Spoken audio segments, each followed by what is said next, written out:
one, which was God creates us, right? The first lesson. Then we did God saves us. Remember we did God saves? We went, oh, you weren't here the last, is this your first time here? No. I was here the first. Okay. So we did God saves us, and then we did God's revelation to us, right? And now we're going to be doing God directs our lives, or how does God direct our lives? He directs our lives when we have a relationship with Him, right? We always keep hearing about the term trusting God. What does trust mean? I mean, what is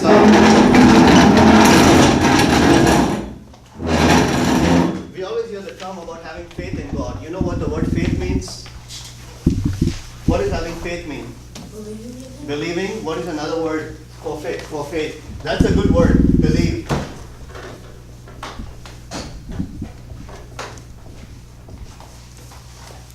You could believe in something, but it doesn't really mean anything to you, right? Like you can believe that man goes to the moon, can go to the moon, but does that do anything for us? So what is the real meaning of faith? Trust. That's the word I was looking for. So when you have a relationship, you have to have trust, right? And trust works both ways. So if you have two people, they each have to trust each other. So our relationship with God is based on God and us, right? So do we trust God? Do we trust God? Yeah. Do we trust that God is great? He's all powerful. He's able to do everything. Do we trust in all of that? Yes. But are we willing to? Can we put that same question on the other side and ask ourselves this question: can God trust us? No. No. Why? Why can't He trust us? Because we are not perfect. So, because we are not perfect, does that mean that God is never going to learn to trust us? What do you think?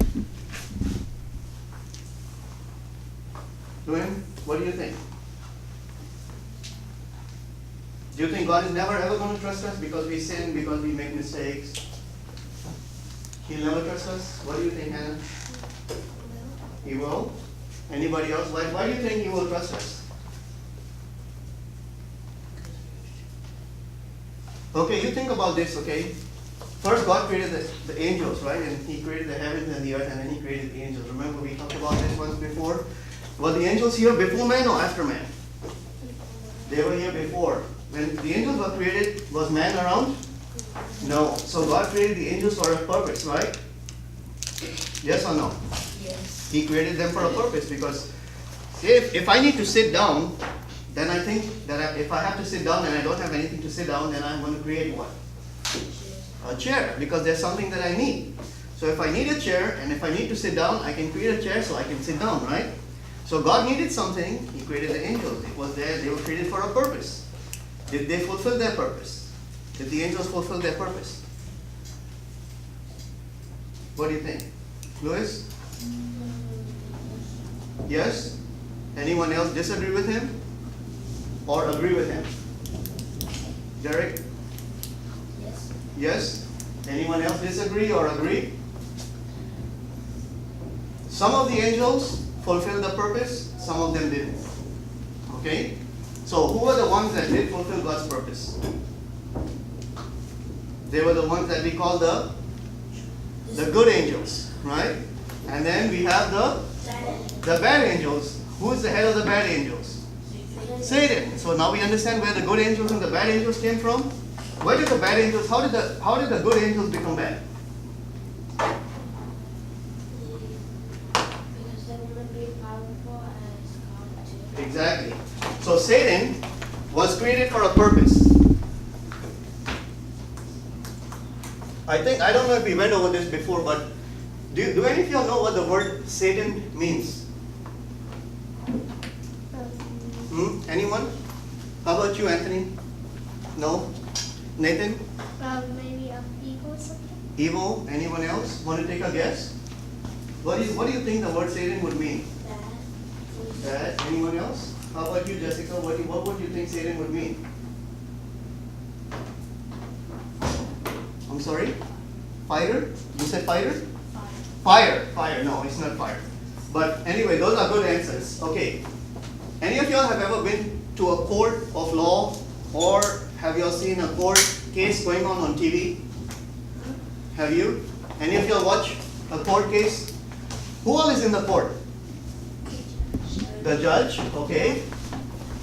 So you have a judge, okay. Who else do you have? Witness. I'm sorry? Witness, okay. We have a witnesses.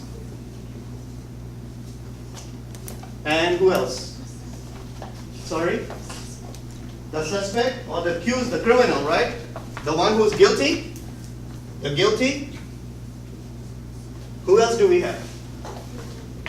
Who that's not guilty? Okay, there's only one person that's a prisoner or the guilty person, right? So who would be not guilty? Everybody else in the courtroom? Or who else is going to be in the who? The innocent. Okay, nothing. You have a judge sitting on the bench, right? You have the person who's being charged with a crime. He's not been proven guilty yet. He is being charged for the crime, and the court case is going on to prove whether he is guilty or he's not guilty, correct? That's what the whole court of law is about. Now, who else do we have there? The lawyers. Okay. So, how many lawyers do we have? Two. One is fighting on behalf of the person who's charged with the crime. Okay? And that is called the witness, the lawyer for the defendant. Because he is, what is he doing? Defending. He is defending or protecting the guilty person, right? What about the other lawyer? Pointing out the bad things. He's pointing out the bad thing, but what is he doing? He's trying to what? Keep the person he's for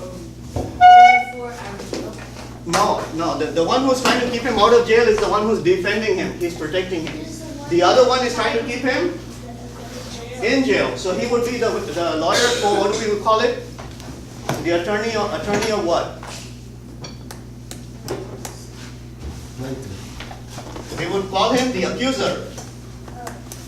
Because he is, what is he doing? He is accusing this person of having committed a crime. Do you all understand?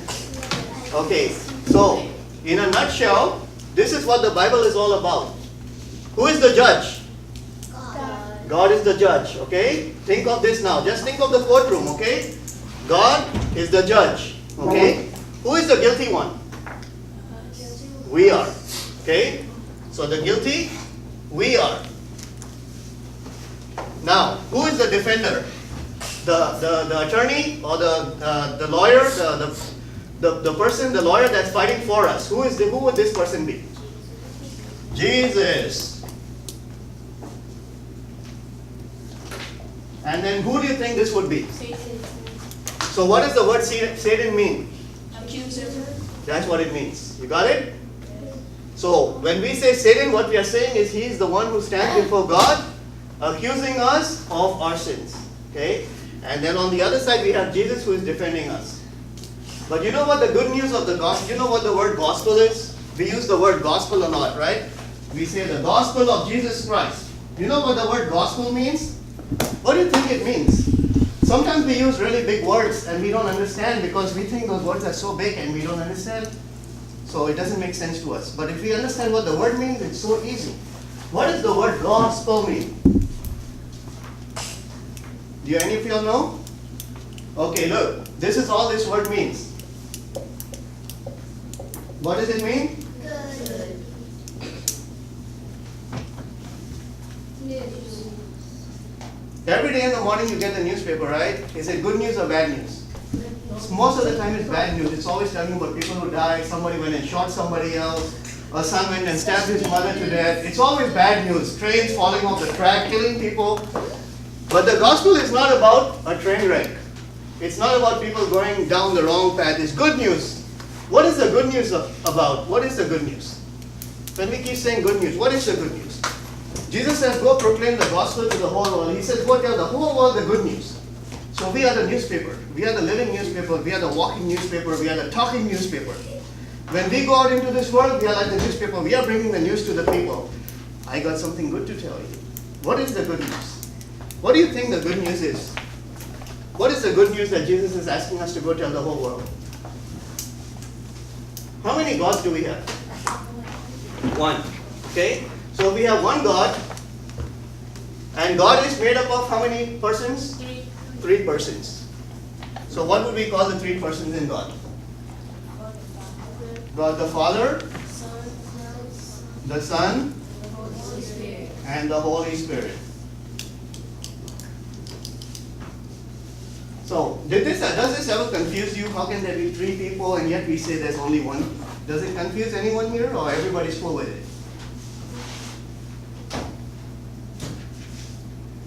Okay, think of it like this. How many people am I? I'm one. If my son comes to me and he would call me what? Daddy. So what would that make me? It would make me a father. If my mom and my father come and they talk to me, what would they call me? They would call me the son, right? And my friends, they don't know me, but they are far. They know me, but they are far away. They don't know me, but they know my spirit because they talk to me on the phone. They only hear my voice, but they know that they're talking to me when they hear my voice, right? So they're actually talking to my spirit, and I'm talking to their spirit because we are using our breath. We are using our breath, right? When we talk to them. So, is this starting to make sense? So I'm only one person, right? But yet I'm 3 different people to 3 different people. I'm 3 different persons. You understand? I'm 3 different persons, but I'm one person. I haven't changed. To my mom, I'm a son. To my son, I'm a father, right? And to my friends, I'm like a spirit. That's why the Holy Spirit is called a friend. He's called a friend, a companion. Okay? He's our friend. You understand? Yes? Yes? See, you think of the Bible, or when we talk about a relationship with God, we can have a relationship. We don't have to be every time face to face. We could have a friendship with somebody on the phone, right? Think of a telephone call. When you have a telephone call to a friend of yours, for a few minutes you speak, right? Then they speak, right? When they are speaking, what are we doing? We are listening, right? So that's how we keep a relationship. We talk, we listen, right? So when we pray to God, what are we doing at that time? We are talking, right? Because we're asking God for something. So we are talking to Him. When we are talking to Him, what is God doing? He's listening. But God also talks to us. How does God talk to us? He talks to us through the Bible. So when we want to learn, it's not always us talking to God and God is going to get bored if only we are going to tell Him what we want. Sometimes we have to listen to what God wants too, right? So when you have a husband and a wife, okay, the husband has to trust the wife and the wife has to trust the husband, right? So if the husband is going to work and he's working really hard, and all day he's working and he's trying to make money to bring home for his wife and the kids, and the wife is out in the bars and the clubs, fooling around with different guys, is there any trust there? What is the marriage going to end up in? In a divorce, right? Divorce, separation. So this is what happened in the Garden of Eden. When we talk about separation from God, what happened between God and us? It was a divorce. Okay? That's why God always uses the term adultery. So again, another big word, adultery.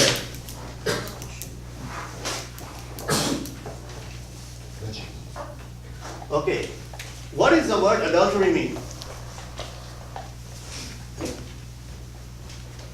When you call somebody or accuse somebody of being an adulterer, you know what you're telling them? You're telling them that you are not faithful.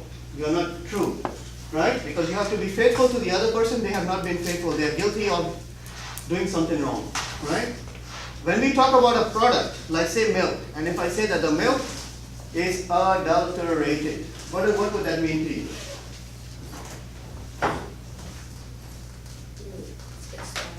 It's expired, or what else would it mean? If I tell you the milk is not pure, it's adulterated, what do you think that would mean? It's not pure, there's something mixed in it, right? Something has been watered down. Say somebody's taking some water and added the water to the milk to make the milk look more so they can sell it for more money. That's called adulteration. So what does adulteration mean? It means a mixture. Okay? It means a mixture. Something has been added that's not supposed to be added in there. So when we are adulterated, what happened to us is that sin has come into us, and we are no longer pure. There's a mixture in us. Okay, you understand? Yeah. It's very important for you all to get these basic facts because we're going to keep going. The Bible is going to keep bringing us to this courtroom. It's a courtroom drama. It's basically think of a courtroom drama all the time. God is the judge, right? God is the judge. Okay? But God is only one. So, if Jesus and God, if Jesus the Son and God the Father is the same, what would it mean? What would it mean to us? That Jesus is not just the defender, the defending attorney, but what else is he? What else would Jesus be? Look on the board. Tell me. If God is the judge, Jesus is the defender. Jesus and God are the same. It's a one person. So what is Jesus? He's not only the attorney, what would he also be? He would also be the judge. Just imagine, you go to the court, right? You go to the court. Okay, let's think of it like this. Supposing there's a judge, okay? And one guy comes in front of him and he's guilty of, say, speeding. And he comes before the judge and he says that the policeman comes in and he says, Your Honor, I caught this gentleman speeding. Okay, he was going 65 miles in a 35 miles zone, in a school zone. And he was supposed to drive 35 miles, but he was going 65. He could have hit and killed somebody. So the judge says, guilty, fine $100. Okay, so he has to pay the fine. And if he doesn't have the money to pay the fine, where does he go? Jail. He goes to jail. So he's punished, right? Yeah. He's punished, correct? Now, supposing another person comes up there, and the judge looks at him, and the guy says, the policeman comes there and he says, Your Honor, I caught this guy, and he was in the same school zone as the other guy, and he was also going 65 in the 35 mile zone. And the judge says, oh, but he's my son, so I'm going to let him go. What would everybody in the courtroom call the judge? What would they call him, Anthony? What would they say? If he punished the first guy because he doesn't know him, he's not fair. Unfair, right? You understand? Then God would be unfair. Or another word that we could use is that God would be unjust. Where do we get the word just from? From Justice. justice. You see now why justice is tied up into judge? You understand? So God is just, right? We say God is just. That's why we use the term God is just. So how could God be right? So this is how God could be right. Okay? Okay. So there's two attorneys. Okay? I'm the guilty person. He's the first guilty person, right? That he came, so he's Satan. I'm not saying he's Satan, but we're just going to, for the example of this story, I'm going to say that he's Satan, right? He came before the court, and guess what? He's the accuser, they said that he was going speeding, and the judge said that he's fined $100, correct? Now I come in, I'm his son, the judge's son, right? So the judge says that when he looks at me, and they tell him that, look, he was also speeding, so what is the judge going to say if he has to be just? If the judge has to be just and he cannot break his own rule, what would the judge say to me, even though I'm his son? What would he have to say? That I'm what? Guilty. So what does God say when he looks at us when we have committed sin? He says guilty, right? And what is the fine going to be? The same that he punished the other guy with, right? To be fair, he has to punish everybody with the same punishment, correct? Yes or no? Yes. Okay, so I'm guilty, and even though I'm his son, he said I'm guilty and I have to be punished. But now, after I have finished the case, I'm a judge, right? But I'm also a man. So I take off my robe of the King of Heaven, right, which is God. I take off my robe and I put on the robe of a man, and I step into the earth as what? As a man, like Jesus, right? And then the judge, he comes to the plaintiff because he was fined how much? $100, right? And if he doesn't have the $100, then what would he have to do? Go to jail, which would be, think of the jail as hell. So if I don't have the money to pay, then where would I end up? In hell. Okay, because jail is hell, right? I would end up in hell for all eternity, right? But the judge comes there and say, now I'm using the term $100, right? But say the price of that was not $100, but the price was blood. and I had to pay with blood. So whose blood was it? God. God's blood, right? So I came down from heaven, and I came down to earth and say I'm a judge. I'm going to use the term of the $100. So now I'm no longer the judge. I've already sentenced my son to death, right? Either to death, to hell, or he has to pay the fine. Then I come out, I open my wallet, I give the money to the cashier, and I say, here's $100. So now what does he have to do by law? What does he have to do to me? He has to Let you go. He has to let me go. I'm free. Do you understand? It's that simple. So, yes, God didn't treat Satan differently, and he didn't treat me differently because I'm his son. But what God did was, he came and he paid the price for me. How did he do that? Yeah, but he still called me guilty, right? But he came and he himself, because I didn't have the money, I can pay for it with my blood. Why? Because my blood is full of sin. My blood is not pure, so I couldn't pay for my own. So if I can do it on my own and I can pay with my blood, whose blood do I have to use? God's blood. You understand? And this is the reason why Jesus had to die on the cross. Do you understand? See, in the Old Testament, it was always an animal that was sacrificed for a human, right? Yes or no? They would take the lamb, or they would take a cow, or a goat, or a sheep, and they would cut the goat's throat, right, and let the blood flow. And because of that sacrifice, God would forgive the person or his family for 1 year, right? But every year they had to cut the lamb, or cut the goat, or cut the cow. Every year the same sacrifice repeated over and over again. Okay? Is it making sense to you? Nathan? Yeah. You with us, right? Okay. So every year they would be doing the same thing, right? But after Jesus came, Jesus died once for all. Okay? He only died once for everybody. Because his blood was enough to pay the cost for everybody for all of eternity. Think of his card like not a platinum, but a multi-platinum with unlimited credit. Do you understand? He has so much money in there that it could cover, no matter all the sins of the world, he has enough money in his blood to pay for everybody's sin, and still left over. That is grace. Do you understand? Is it making sense to you?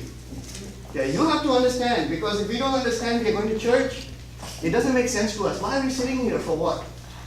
Why do we go to church if we don't understand? We have to understand what Jesus did for us so we can be grateful to him and thank him and bless him, right? Is it making sense to you all? Yes. Yes? Okay. So we look at this, the judge, the defender. So think about this. If the person that's defending us is not only an attorney, but he's also the judge, can we lose?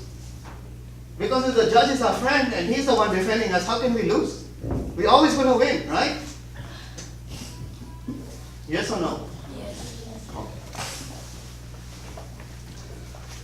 So we start off with God, the Father.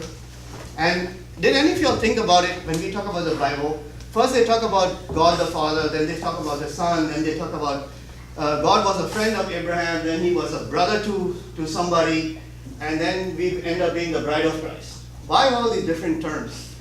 Why do they confuse us? Right? Sometimes God is the Father, sometimes he's a Son, sometimes he's a brother, sometimes he's a close friend, sometimes he's called a wife. Why? Do you ever think about that?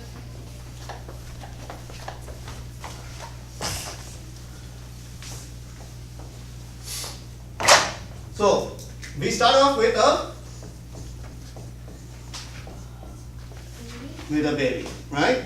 What is the first relationship that a baby learns? What's the first relationship? No, relationship. That means getting to know and love somebody. What's the first relationship a baby forms with? With the mother and father. So what is the first, say if the baby is a boy, okay, just for the sake of, not because I'm being picky about boys and girls, but let's, for the sake of example, we use the baby as a boy. So the first thing would be, what would the baby become? He would be a son, right? Son. So the first relationship he forms will be with his dad as a what? His dad becomes his what?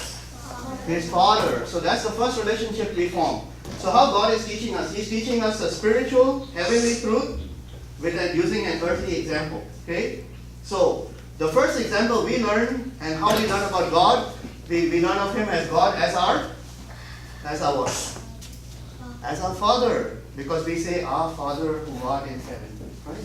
So that's our first relationship that we have with God. God is teaching us. Because a relationship is a process, it's a growth. We are growing to know and get to know God better and better.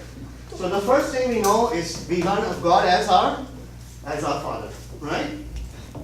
After we become a little bit older, who do we get closer to? Say we have a brother or a sister. So say we have a brother. So then what is the relationship that we form the closest to? To our sibling. Right? So what is the next relationship? It's with a brother and a brother. So again, God is using a spiritual truth, a heavenly truth, to teach us a earthly reality. Okay? So the next friendship is, say we have a brother. Any of you all have brothers? Yes? Are you all close to your brother? Yeah. Were you all close to your brother before? At some time, yes, right? But then as you progress in your relationship, somehow you'll start fighting with each other, right? Maybe your brother doesn't want you around. Then who do you become close to?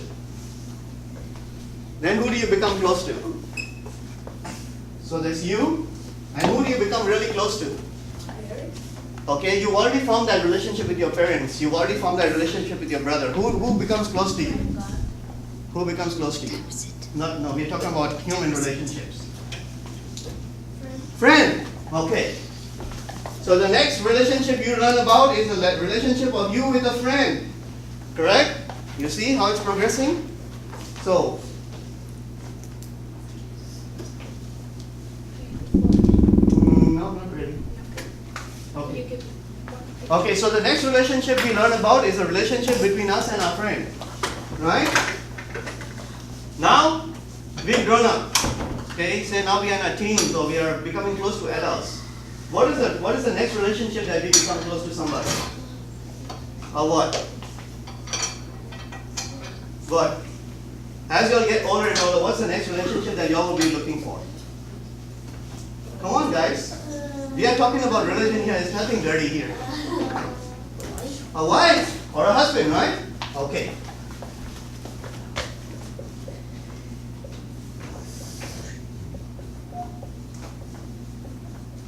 So, from all these relationships between a baby and his father or a baby and his mother, a brother and a brother, okay, a brother and a brother, you and a friend, or a husband and a wife, which relationship is the closest? A husband and a wife. See, so what God is doing is He's teaching us through relationships on earth what He wants from us in heaven. So what does God want to do? He wants to form a relationship with us so close and so tight. So what would be the final relationship? It would be a husband and a wife, right? And this is why the church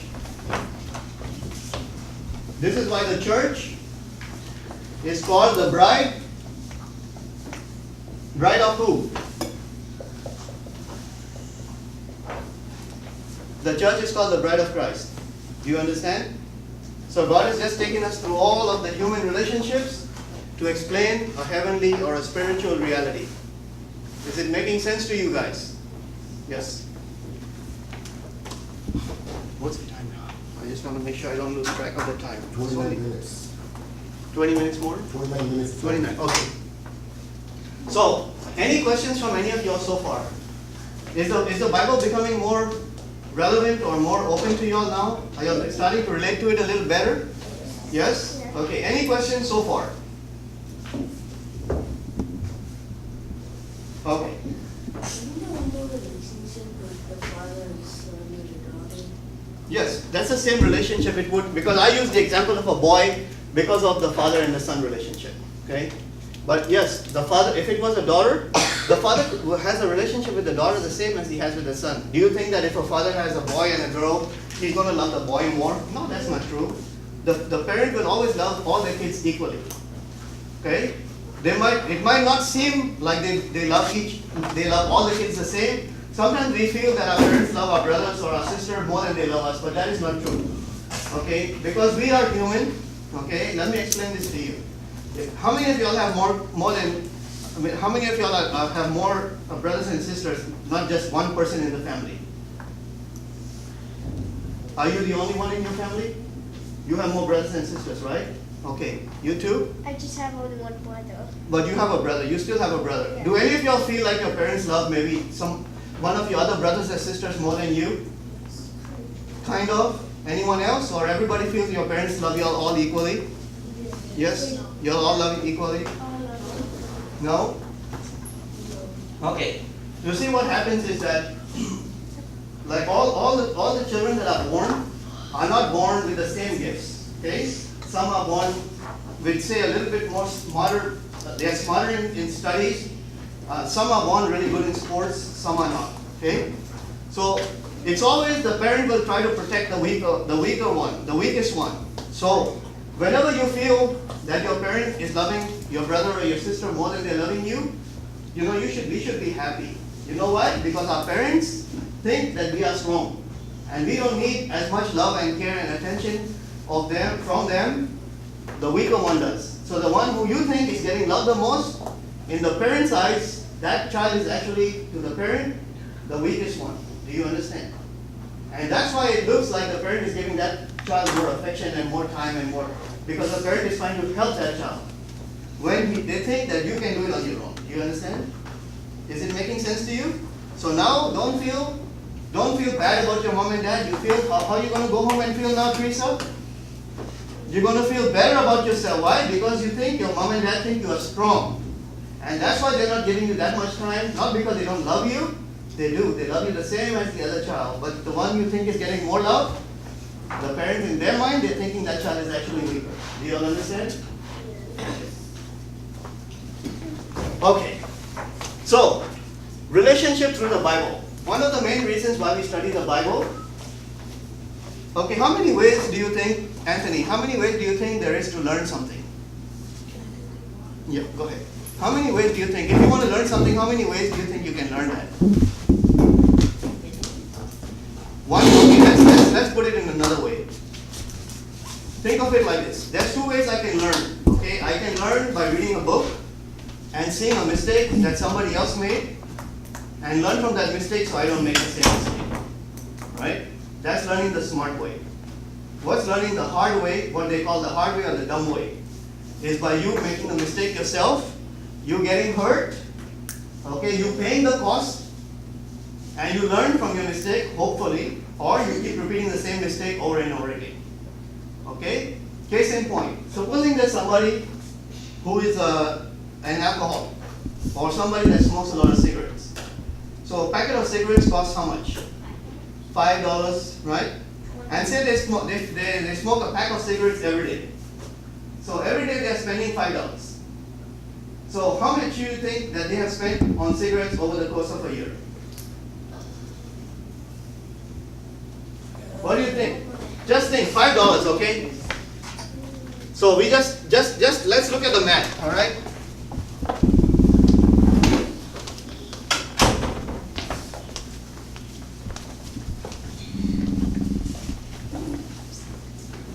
Anybody have a phone here Yes. with a calculator? Yes. All right, let's pull that phone out and put it to good use. So one pack of cigarettes a day, okay?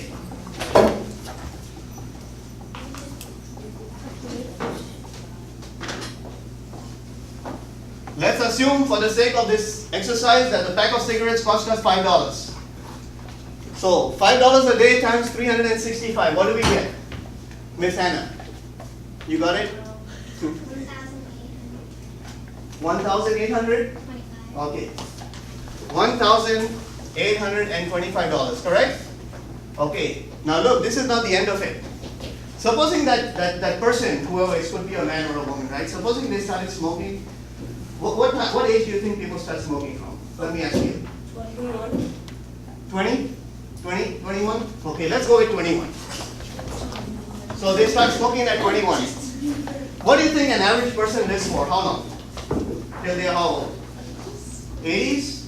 Anyone else disagree? Agree? You want to change it? Or is 80 fair? 80 is fair? Let's take 80. Okay, let's do the math again real quick. What's the answer? 80 minus 21. Because that's how many years they'd be smoking, correct? Yes. Oh, it is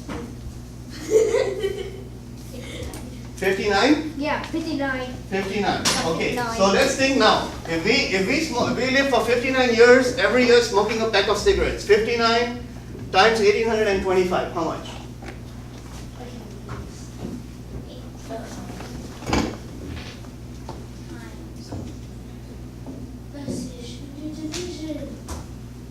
How much? Just read the numbers out. 107, comma, 675, 10,675. 107,000. 107,000. Look, this is how much that person has spent just on one habit. Oh my goodness. Does this open your eyes out? And okay, now this again is assuming that the cost of the cigarettes does not go up. You know, when I came to America about 30 years ago, guess what a packet of cigarettes used to cost at that time? Anyone want to take a guess? What? 85 cents? 85 cents. That's cheap. Yeah. Gas used to be 89 cents. Pack of cigarettes used to be 85 cents. My So, goodness, that's cheap. so in 30 years, the price went up from 85 cents to $5. Okay? That's in 30 years. They are living 59 years, so that's 2 times 30, correct? So just imagine, this number is if we are assuming that the pack of cigarettes stays at $5, but from the math that has happened in my life, it's going to triple to $15. So if you take $15, say for the first 30 years, it's going to go from 1825. So this number is going to be somewhere around, probably around 200 and something. You get it?